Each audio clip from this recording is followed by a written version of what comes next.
Salamat sa Panginoon. Tayo po muna yung manalangin muli. Hallelujah, Father God. Salamat po, Panginoon, dahil kami, Panginoon, dinagdagan mo sa lugar na ito, Panginoon, ng ligtas. At salamat din, Panginoon, sa napakagandang panahon. Kahapon, Panginoon, ay maulan. At ang kagabi, Panginoon, ay umuulan-ulan. Ngunit sa oras na ito, Panginoon, binigyan mo kami ng magandang panahon. Ito po'y lubos namin pinasasalamatan, Ama. Salamat sa katugunan, Panginoon, ng aming mga dalangin, Ama. Salamat po, Panginoon, sa kalangitan na patuloy na nakatuon sa amin, Panginoon, at binibigyan kami ng mga wisdom at biyaya. Salamat po, Panginoon. Hiling ko, Panginoon, sa umagang ito, bigyan mo ng katalinuhan ng iyong mga anak sa mga itutulog, Panginoon, ng iyong lingkod, Panginoon, sa umagang ito, sa aming Sunday School, Father God, na maunawaan namin, Panginoon, at maipamuhay namin. Father God, salamat din, Lord, sa buhay ni Kuya Mar, Panginoon. Patuloy mo sa Panginoon, bigyan ng katalinuhan, mahabang buhay, lakas ng katawan, magandang kaisipan, Panginoon. Pagpalain mo siya patuloy, Panginoon, at ang lahat ng kanyang mga pangailangan, Ama, kayo po ang mag-provide, Panginoon. Kaya ang lahat ng lingkod mo at sumusunod sa inyo, hindi mo po pinagkukulang. Salamat po, Ama, sa kabutihan mo sa buhay ni Kuya Mar. Kami po umaasa, Panginoon, na patuloy mo kami sasamahan, Panginoon, at pagpapalain mo ang iyong mga salita sa umagang ito, Panginoon. Pagdalangin sa pangalan ng Panginoong Hesus. Amen. At tawagan ko si Kuya Mar. Thank you, Lord. Morning, Kuya.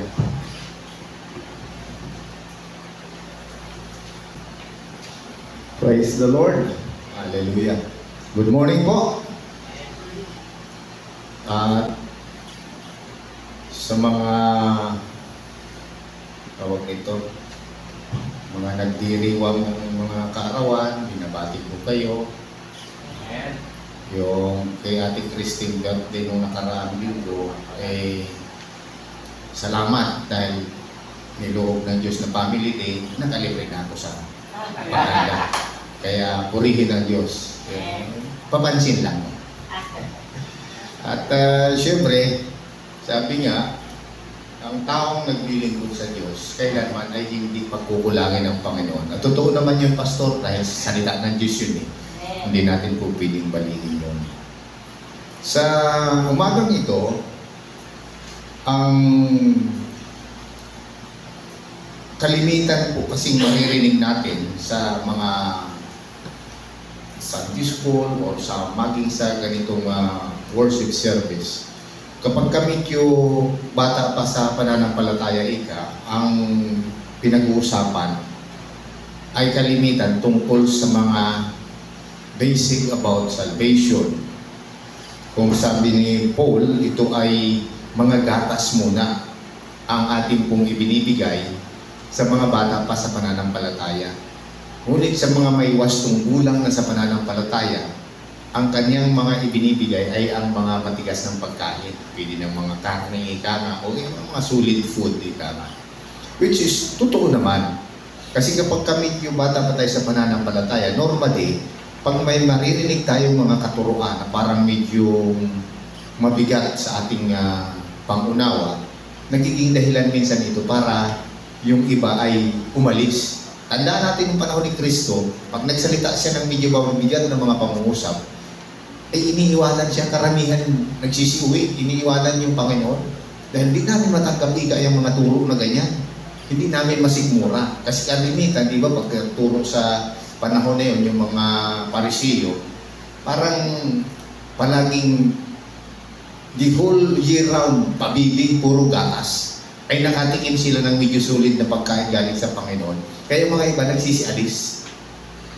Hindi na nagpapatuloy sa kanilang pananampalataya. Which is normal, dahil tao tayo, pag hindi natin kaya sigmurain, talagang aalis tayo. Ngunit sa atin, habang tayo ay nag-grow, lumalago tayo sa ating pananampalataya, sa ating henerasyon, ay hindi natin po pwedeng ay lampasan yung mga bagay na dapat na maging warning or babala sa atin, paalala sa atin. Sapagkat aminin natin sa hindi, tayo yung mga born again na, tayo ay mayroon ng assurance ng ating salvation sa Panginoon, ngunit may mga bagay tayong dapat na ipaalalang palagi. Dahil kalimitan, kapag ka ay tumatanda sa pananampalataya, nagiging complacent. Kampante na ba? Parang, okay na ako. Well, nagta-text naman ako, ma-attend naman ako ng prayer meeting, nag-attend naman ako ng Sunday service. At marami naman akong ginagawa para sa iglesia. That's good. Wala pong mali doon. Tama po yun. Kaya lang, kung babalikan natin ang buhay ng Israel ay nung panahon na kasama-sama pa nila si Moises, although karamihan sa kanila ay sumusunod kay Moises. Kaya lang nung nawala na si Moises, karamihan naman sa kanila ay napahamak. Dahil hindi na nila masundan yung mga itinuturo, yung mga aral ng Panginoon sa pamagitan ni Moises. Ramdam din natin yan sa ating kapanahonan. Kahit tayo mga born again na pag tumatagal na tayo sa ating pananampalataya sa pag-attend sa mga gawain. Ewan ko lang ha, kasi ako nakaranas ako na yung manghihina, tatabang. Hindi apelidong tabang. May tatabang ka dahil sa mga sitwasyon. Siyempre, may mga tinitingnan tayo. Wala, sila pa naman, mga ganito sila, tapos ganyan ang kanilang mga asal. Na nagiging dahilan, parang tayo minsan ay parang natatabangan ako dyan, hindi na ako mag-attend. Hanggang sa natutuluyang mawala sa gawain. Ang kagandahan lang, sabi naman ng Panginoon, kahit aandap-andap na yung apoy na nasa atin ay hindi pa rin namamatay, hindi pa rin pinamatay. Kailangan lang magkaroon yan, kumbaga sa, ano ba yan, yung pupus. Kailangan mayroon lang ulit na idungkol para mag-init muli.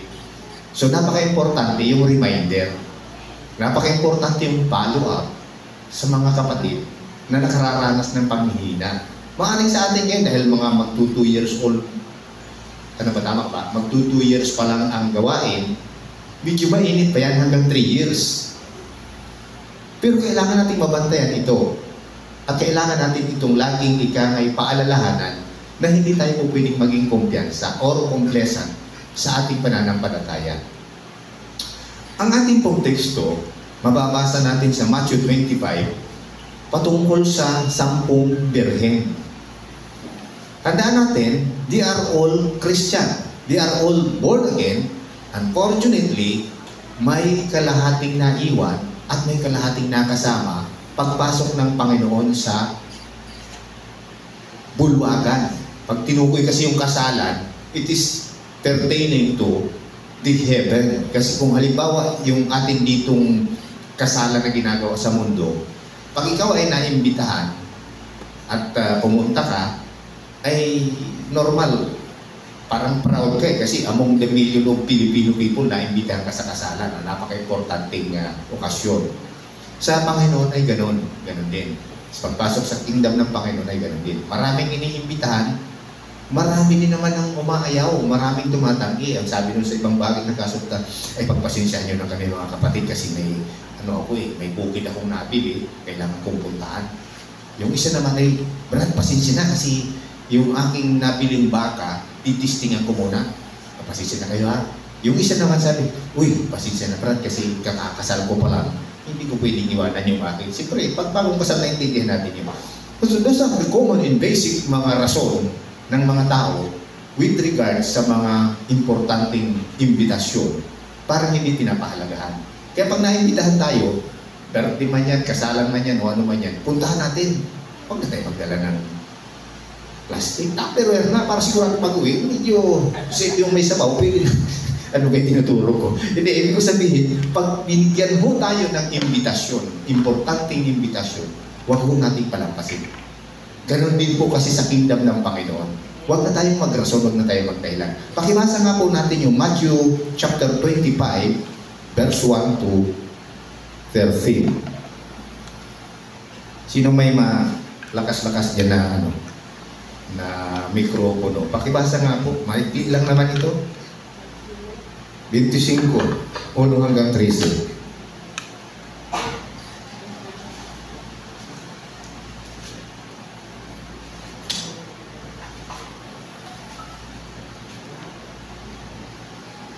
Nakuha mo na dyan, Sir Atan? Sino nakakuha? Pakibasa nga po.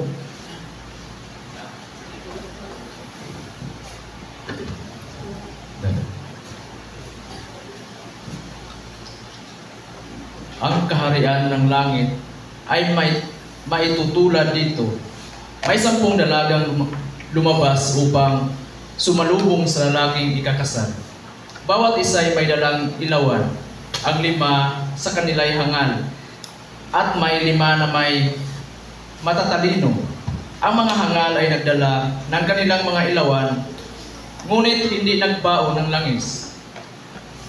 Ang matatalino na may nagbaon ng langis, bukod pa sa nasa kanilang mga ilawan, naantala ang pagdating ng lalaking ikakasal, kaya't inantok at nakatulog sila sa paghihintay. Ngunit ng hating gabi na may sumigaw, "Narito na ang lalaking ikakasal, lumabas kayo upang salubungin siya." Agad bumangon ang 10 dalaga at inayos ang kanilang ilawan. Sinabi ng mga hangal sa matatalino, "Bigyan naman ninyo kami kahit kaunting langis. Aandap-andap na ang aming mga ilawan, baka hindi ito magkasya sa ating lahat. Mabuti pa'y pumunta muna kayo sa tindahan at bumili ng para sa inyo." Tugon naman ng matatalino, kaya't lumakad ang 5 dalagang iyon upang bumili ng langis. Habang wala sila, dumating ang lalaking ikakasal. Ang 5 nakahanda ay kasama niyang pumasok sa kasalan at isinara ang pinto. Pagkatapos, dumating naman ang iba pang dalaga, "Panginoon, Panginoon, papasukin po ninyo kami," pakiusap nila. Ngunit tumugon siya, "Sino ba kayo? Hindi ko kayo kilala." Pagkatapos nito'y sinabi ni Jesus, Kaya't magbantay kayo, sapagkat hindi ninyo alam ang araw o ang oras man." Amen. Salamat po, Brad Tan. Malinaw po na ang tinutukoy dito sa ating binasa ay tungkol sa mga mananampalataya na. Wala pong kinalaman dito yung mga hindi mananampalataya. Pinag-uusapan dito, the 10 virgins are all Christian. Ang problema doon sa ating nabasa, yung 5, hangal, ang sakit pakinggan, ano? Ang 5 hangal, at ang 5 naman ay matalino. Well, masakit man kung halimbawa, huwag sanang tumama sa atin yung 5 hangal, di ba? Kasi masakit eh. Pag pinag-usapan yung hangal dito, ibig sabihin, hindi sila handa. Hindi sila nagbibigay importansya doon sa ikakasal. Kasi tinutukoy dito ikakasal ang Panginoon. Dahil tayo yung bride, di ba? Siya yung groom, ang Panginoong Hesus. Sabi doon sa ating binasa, na-delay ang pagdating ng ikakasal. Well, sa nasusulat, pwede rin natin i-apply sa ating kapanahonan ngayon, yung possibility na yung rapture or the second coming ay ma-delay. Well, of course, the reason why ma-delay, para bigyan ng pagkakataon yung iba na magsisi at manumbalik sa Panginoon. Kaya lang, ang malungkot, sa pagkakaantala ng pagdating ng lalaking ikakasal, nakatulong ang marami. Babala po ito. Pag sinabi nakatulog ang marami, tulad ng binabanggit ko kanina, marami ang manghihina dahil sa paghihintay. Marami ang makakatulog. Marami ang parang mawawala ng gana sa paglilingkod sa Panginoon. Marami ang mangangayaw. May mga rason. Siyempre, sinasabi nga po natin, within the family nga, mayroong pagkakabaha-bahagi. Di ba? Within the body of Christ, lalo na. May marami kasing expectation, kahit Christian na tayo, yung iba, sasabihin, pastor pa naman siya, tapos ganyan siya mabuhay. That is another point na bakit yung iba naghihina. Bakit yung iba nangangayaw? Sa tagal ng paghihintay sa Panginoon. Ngunit ito'y paalala sa atin, mga kapatid, na hindi tayo dapat antukin. Hindi tayo dapat makatulog. Kung gusto nating matyak na tayo ay makasama pagpasok sa kaharian ng Diyos. Again, pag pinag-usapan itong pagpasok sa kaharian ng Diyos, siyempre ito ay nakatuon doon sa ating pagiging Kristiyano, pagiging born again, at hindi ito, wala itong kinalaman doon sa mga nasa labas ng mga mananampalataya. Sila nahatulan na yan. Sabi nga doon sa John chapter 3 verse 18, yung mga hindi mananampalataya ay nahatulan na dito pa lang sa lupa. And therefore, wala tayong pakialam doon sa kanila, although may pakialam ang Diyos sa kanila sa pamamagitan din ng ating mga i-aaral dahil ang pananampalataya ay bunga ng pagkikinig at magapakinig kung may nangangaral, sabi sa Romans 3:17. Pero dito, ang importante, pag pinag-usapan yung 10 virgins, tayo itong mga mananampalataya. So, ang ipinapaalala sa atin dito, the possible delay of the groom ay maaaring maging dahilan ng pagkakatulog nga ng marami. At yun ang nakakalungkot. Dahil sa nakatulog, siyempre pag sigaw ng bantay, andito na ang ikakasal. Sabi doon sa binasa natin, yung mga babae ay nag-ayos ng kanilang ilawan, ngunit yung 5 ay may reserba at yung 5 ay wala. Anong tinutukoy doon na reserba? Na langis. Siyempre ito yung pagpapatuloy. Kumbaga yung pag-maintain ng ating pong pananampalataya. Kasi mga iba nga nakatulog, hindi nila na-maintain eh. Tapos, ang masakla pa, hindi na nga sila nakapaghanda ng kanilang langis. Abay, sabi nga, mangmang eh. Ang sakit man pakinggan, dahil manghihingi sila doon sa mayroon, ay di ko kulangin na rin yun, madadamay pa yung iba. So, ito ibabala sa atin. Na kapag tayo, halimbawa, nanghihina, huwag na rin natin hatakin yung ibang manghina rin at sabihin, huwag na lang tayo dyan, di ba? Mayroon mga ganyan eh. Experience natin yan eh. Ayaw na kanyang magpatuloy sa gawain. Abay, mga hatak pa ng iba.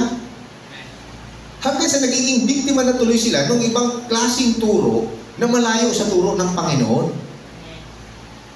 Lalo na kapag kami yun nasasagi na unti-unti yung ating pride, yung ating ego. Halimbawa si pastor ay nagbibigay na ng mga matitigas na pagkain. Diyan na unti-unti. Mag-alis na ako dyan. Kala mo man kung sino ba sila. That is very common sa ating mga mananampalataya. Kasi karanasan naman, ako man din eh, ganun din noon eh. Kaya lang, sa awa ng Diyos, yung maliit na aandap-andap na liwanag, na apoy, na nasa akin, yung banal na Espiritu, ay hindi naman tuluyang namatay o nawala. Kaya dumating yung panahon na nagkaroon na ng sabing healing process. Dahil alam mo naman kung ano ang mga pinagdaanan nating sakit ng ating mga puso, mga damdamin, sa mga pinagdaanan natin. Kami talaga nakapanghihina. Di ba? Danas din ni Pastor yan eh. Ni Pastor Radero eh. Nakapanghihina talaga. Pero, ang importante, yung panghihina na yun, hindi tuluyang namatay. Or yung apoy, hindi na tuluyang namatay. At dumating yung panahon na siyempre nakalipat tayo dito ng puerto. Okay, nakapag-undergo ng healing process doon sa Victory. Kayo din naman ay nagpatuloy, napunta na sa Foursquare. Abay, umiinit naman kayo bigla. Nanumbalik yung init ninyo sa Panginoon. At nangyari na ako na may napadpad dito, siguro hindi naman yung tsamba. Baka niloob din naman ng Diyos na ako'y mapadpad dito upang yung kakaunting apoy ay manumbalik. Na maglagab-lab ulit. Kasi mahirap man tayong tumayo sa harap ng kongregasyon na wala mang apoy sa atin yung banal na Espiritu.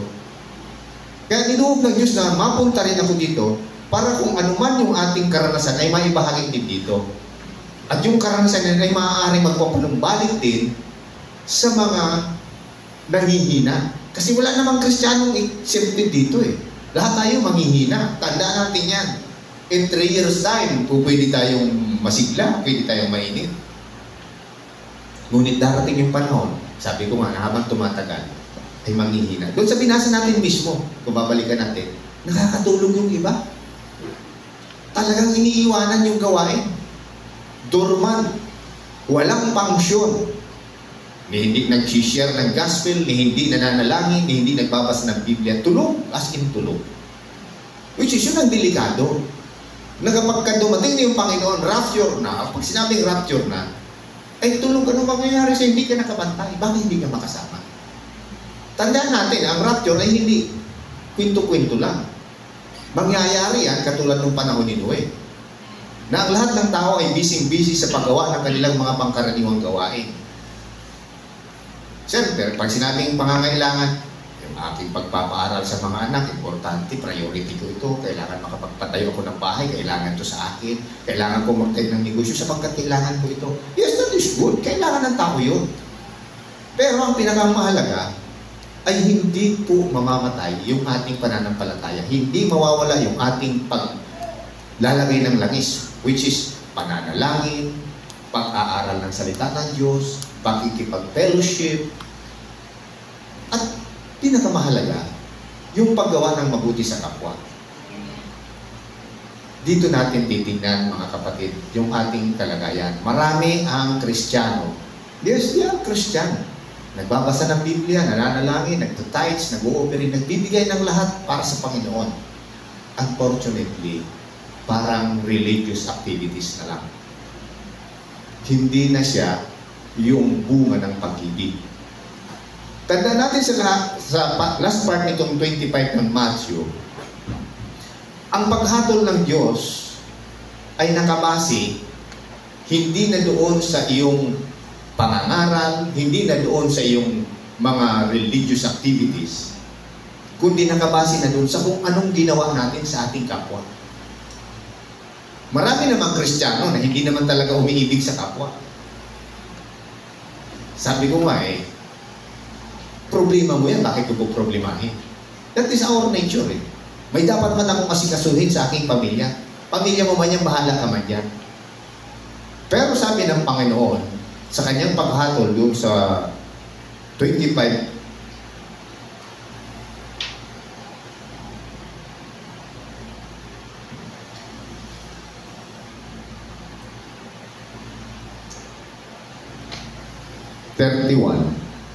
sino yung pwedeng bumasa? Yung lahat ng pakibasa lang sa 25:31. Yung lahat ng ginagawa natin sa simbahan, maganda po yun. Nandun yung ating pananalangin, nandun yung ating pagbibigay, nandun yung ating lahat ng religious na activities. Tama po yan. Kasi yan yung naglalagay ng langis sa ating mga ilawan. Pero pagdating sa judgment, ang pinaka masaklap dito, pakibasa po kung sino po yung nakakita. 31 hanggang 41. Sama ng ating pagdating ng anak ng tao, kasama ang lahat ng anghel. Umupo siya sa kanyang trono ng kalulhatian. Tipunin sa harap niya ang lahat ng mga bansa at sila'y kanyang pagbubukod-bukulin tulad ng ginagawa ng pastol sa mga tupa at mga kambing. Ilalagay niya sa kanyang kanan ang mga tupa at sa kaliwa naman ang mga kambing.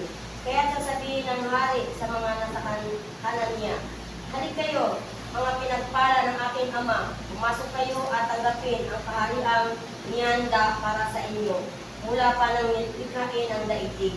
Sapagkat ako'y nagugutom at ako'y inyong pinakain, ako'y nauuhaw at ako'y inyong pinainom, ako'y isang dayuhan at inyong pinatuloy, ako'y hubad at ako'y inyong dinamitan, nagkasakit at inyong dinalaw, nabilanggo at inyong pinuntahan."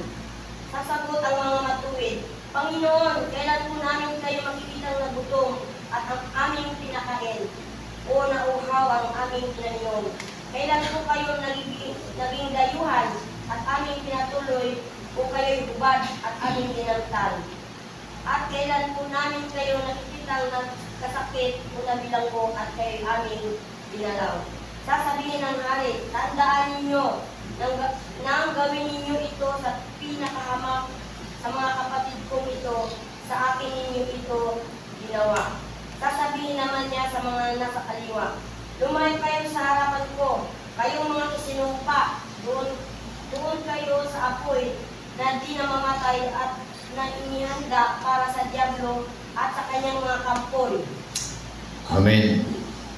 Pansinin po natin doon sa judgment, sa last part ng ating pong binasa, na yung mga gumagawa ng matuwid sa kanilang kapwa, hindi nila namamalaya. Hindi nila alam na yung kanilang ginagawang matuwid na yun ay sa Panginoon ginagawa. And therefore, kung tayo'y mananampalataya, mga kapatid, kailangan yung ganong quality ay nasa sa atin. Nung inaral natin nung nakaraang linggo, last part doon sa mga katangian na hindi sa atin ay yung pag-ibig. Sapagkat ang hirap gawin, madaling sabihin, pero mahirap gawin. At hindi ito biglang nagagawa. Pinapraktis ito unti-unti. Hanggang sa matutunan natin gawin na parang pangkaraniwan na lang nang gumawa ng mabuti sa ating kapwa. Na yung inisa-isa dun, nagutom, inyo akong pinakain, nauhaw at ako'y inyong pinainom, nabilanggo ako'y inyong dinalaw, nagkasakit at ako'y inyong pinasyalan sa ospital. Magandang ministry pala yung pastor. Di ba? Yung nasa ospital, pupuntahan mo tapos ipag-pray at kung meron kang pwedeng ibigay sa kanya, iparamdam mo sa kanya na nagpambili man lamang kahit na prutas doon, di ba? Yung mga ganun. Ito yung mga simpleng bagay kung titingnan natin. But then, tandaan natin, hindi natin ito overnight magagawa kasi ang nakagawian or natural ng tao ay maging makasarili. Maging madamot, that is the nature ng tao. Sarili ko ang unahin ko, akin, puro kabig. Pero kapag tayo ngayon mananampalataya na, unti-unti natin itong magiging practice. Yung tayo ay may malasakit sa ating kapatid. Na tayo ay marunong na umibig sa ating kapwa. Pag sinabing umibig sa kapwa, napakalawak. Kaya nga, kung babasahin natin yung binasa ni Pastora kanina, masasabi natin na i-judge pala tayo hindi doon sa kung anong dami ng ating naging activities sa church. Walang nabanggit doon eh. Walang nabanggit doon eh na ako lahat ng prayer meeting na atinan ko. Lahat ng pangangaral, lahat ng Sunday school ay ginawa ko. Hindi nabanggit doon eh. Ang binanggit doon yung lahat ng gagawin mo sa iyong kapwa. Na may kaugnayan sa pangangailangan ng kapwa mo. Yung lahat ng mabuti na alam mong makatutulong sa iyong kapwa, makabubuti sa iyong kapwa, pag ginawa mo yun, yun yung binibigyan ng, kumbaga, credit ng Panginoon. Para ikaw ay ituring na matuwid, na makakasama pagpasok sa kanyang kaharian. Sa City 21 ng Mateo, pakibasa daw, sino yung nakakuha? City 21.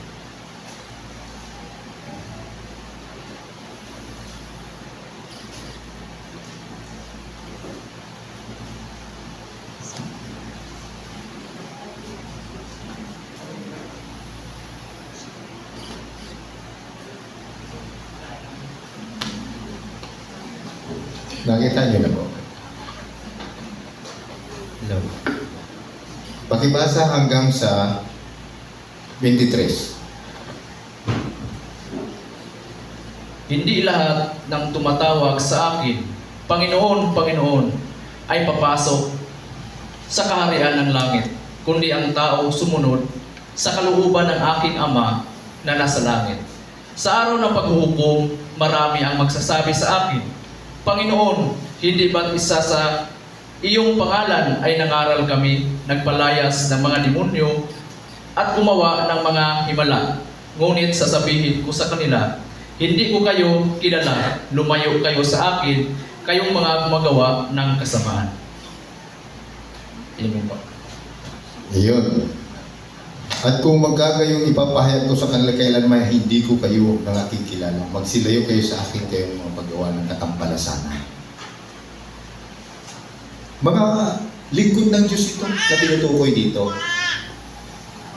Kasi hindi man magagawa ng mga hindi lingkod ng Diyos ang magpalayas ng demonyo, kay babalikan man sila. Pero dito, sabi, nangaral po kami sa iyong pangalan, nagpalayas ng demonyo, at marami kaming mga ginawang himala sa iyong pangalan. And therefore, they are all Christian. Pero pagdating sa dulo, sabi ng Panginoon, hindi ko kayo nakikilala. Masakit yun. Ano kaya ang dahilan? Bakit ganun ang response ng Panginoon sa mga anak, sa mga Kristiyano ito?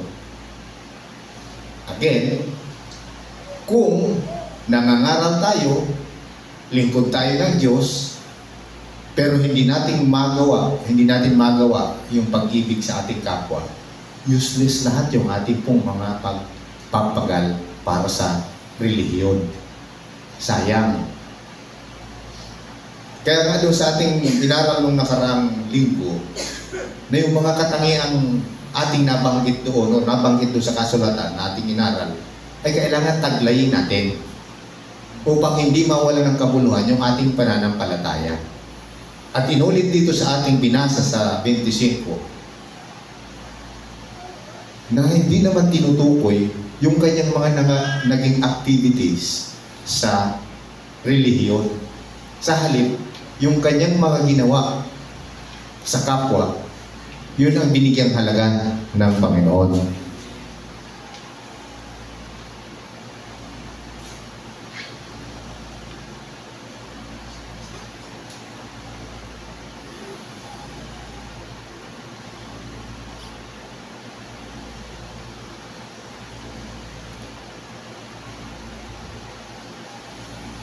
Ulitin natin dito sa binasa natin sa Matthew 25:31.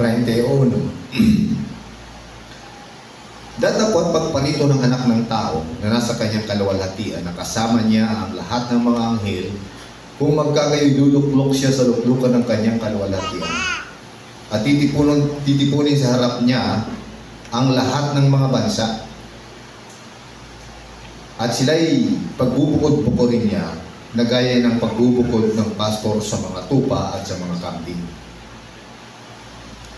At ilalagay niya ang mga tupa sa kaniyang kanan, datapwat sa kaliwa ang mga kambing. Pag pinag-usapan dito yung tupa at kambing, alam naman natin na hindi naman yun yung amoy natin na tinutukoy. Hindi mapagawa ng katampalasanan.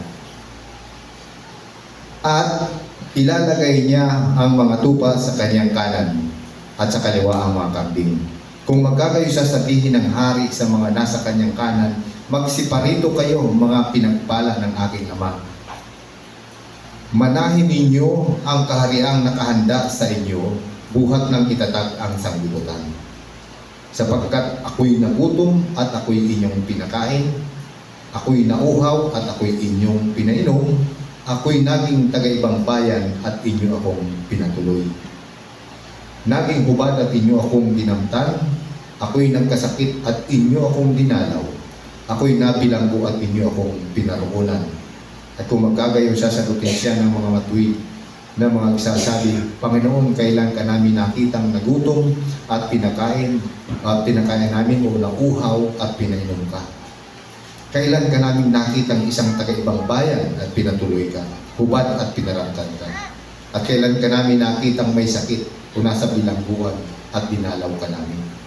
At sasagot ang hari at sasabihin sa kanila, katotohanan sinasabi ko sa inyo, yamang inyong ginawa sa isa dito sa aking mga kapatid, kahit sa pinakamaliit na ito, ay sa akin ninyo ginawa. Yun pala yung kagandahan ng gumagawa tayo ng mabuti sa ating kapwa. Na hindi tayo tumitingin sa ating, sa sister at brother lang natin. No. We have to do the good things sa lahat ng tao. Lahat ng bansa ang tinutukoy niya dito eh. Titipunin niya sa kanyang harap ang lahat ng bansa. Pwede natin i-consider na yung bansa, wika, or sabihin natin lahi, pwede din naman natin sabihin hindi siya pipili ng relihiyon. Hindi siya mamimili ng kultura or wika, kundi lahat ng tao na haharap sa paghuhukom, ang kanyang pagbabatayan na dito ay kung ano yung kanyang ginawa sa kapwa. Kaya hindi natin pwedeng limitahan yung paggawa ng mabuti within the circle of friends lang or within the body of Christ lang. Given na yun eh. Na kapag kakapwa mo halimbawa born again, gagawa mo ng mabuti, which is good. Pero ang sinasabi ng Panginoon, lahat eh.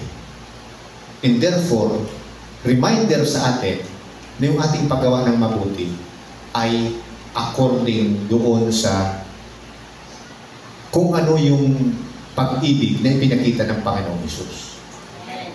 Lagi natin binabalikan yung John 3:16 sapagkat yun yung pinakang sentro ng ministry ng Panginoon. For God so loved the world that He gave His only begotten Son, that whosoever believeth in Him shall not perish but have an everlasting life. Nakatuon siya sa lahat. Kaya mahirap pagka pangrelihiyon ang usapin. Kami lang ang tama, kami lang ang tunay. Pagka ganun ang naririnig natin sa mga nangangaral, bantay tayo. Hindi yan totoo, talagang mga sinungaling yan. Kasi yung totoo, tumutukoy sa lahat. Ang kaligtasan ay pang lahat na sasamba, mananampalataya sa ating Panginoong Hesus. Eh kung limitado lang sa isang grupo na kami lang, eh di ba paano may nasa ibang bansa? Eh di kawawa man. So therefore, ang pag-ibig ng Diyos na ibinigay sa atin, na sinulat sa John 3:16, ay siya rin naman dapat nating taglayin. At nang sa gayon, pagdating ng paghuhukom, ay maluwag din tayo papapasukin sa kaharian ng Diyos. Hindi rin tayo sasabihan ng Panginoon, hindi kita kilala, lumayo ka sa aking harapan. Masakit yun. Dami mong nagawa sa ministry, ang dami mong naitayo ng mga simbahan kung saan-saan. Tapos bandang huli, wala ka palang pag-ibig. Bandang huli, hindi ka pala makakapasok sa kaharian ng Diyos. Yun ang pinakamasakit. That is also a reminder to us as a Christian, as a born-again believer, na tayo po ay maging totoo sa ating pag-ibig, tulad ng pag-ibig ng Panginoon, para makapasok tayo maluwag sa kanyang kaharian. Amen? Praise the Lord, hallelujah. Salamat Panginoon sa umagang ito, sa iyong paalala na dapat kami, O Diyos, ay gagawa ayon sa pag-ibig na iyong ipinakita ng halimbawa, at kami, Panginoon, ay hindi mamimili ng dapat namin gawa ng mabuti. Kundi kami, O Diyos, ay gumawa ng mabuti sa lahat ng panahon, sa lahat ng pagkakataon, sa lahat ng tao, Panginoon, sapagkat yun ang nais mo. Upang kami, O Diyos, ay totoong maging mga birhen, Panginoon, na matatalino, at hindi kami mapabilang sa mga birhen ngunit mangmang, Panginoon. Salamat na kilang Diyos sa umagang ito, sa iyong pag-ibig. Salamat, Panginoon, sa iyong paalala upang kami, O Diyos, ay patuloy na hindi maging tulog, Panginoon, kundi kayo patuloy na maging gising at matalino at may laging kahandaan sa anumang paggawa ng mabuti. Purihin ka, O Diyos, sa umagang ito. Salamat po, dakilang Diyos, sa iyo po ang papuri at pasasalamat sa pangalan ng Jesus. Amen. Good morning and God bless.